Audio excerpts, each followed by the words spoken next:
To truly understand the greatness of the Benin Empire, you must step inside the heart of the kingdom, the royal court. This was not just a palace.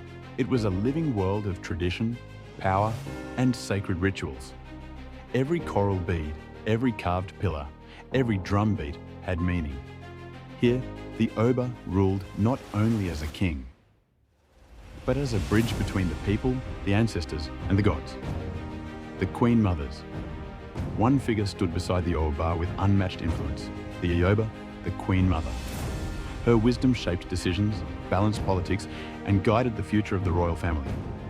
Her palace was a place of authority, guarded by her own warriors and decorated with artworks honoring her strength. The Queen Mother was not a symbol. She was power itself. Guilds of mastery. Across the empire, powerful guilds controlled every craft. The ivory carvers, the wood sculptors, the metal workers. Each guild passed down secrets from father to son, generation after generation. Their skills were so protected that no one outside the guild could learn them. This is how Benin maintained its unmatched level of artistry for centuries. Daily life in the empire. But Benin was not only about royalty. Everyday life was filled with colour. Markets buzzing with trade. Drummers echoing through the streets. Children learning stories around fires, and families honouring their ancestors with deep respect. It was a world built on community, hard work, and pride. Spiritual world. The spiritual world guided every decision. The people believed that ancestors watched over them, and the Oba performed rituals to keep harmony between the living and the dead. Shrines, masks, and bronze figures weren't just decorations. They were spiritual tools that connected Benin to forces greater than kings and armies. Rise of foreign influence. As centuries passed, foreign ships began to appear along the coastline. At first, it was trade.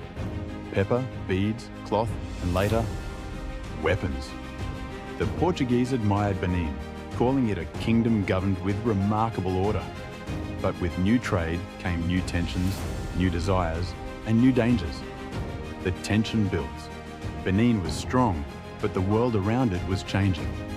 European powers were hungry for control, and Africa was their target.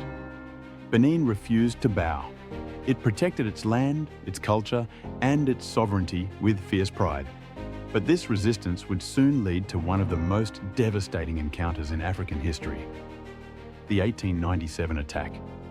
In 1897, British forces launched a violent invasion. Palaces burned, artworks were stolen. Thousands of sacred bronzes, the soul of Benin, were shipped across Europe.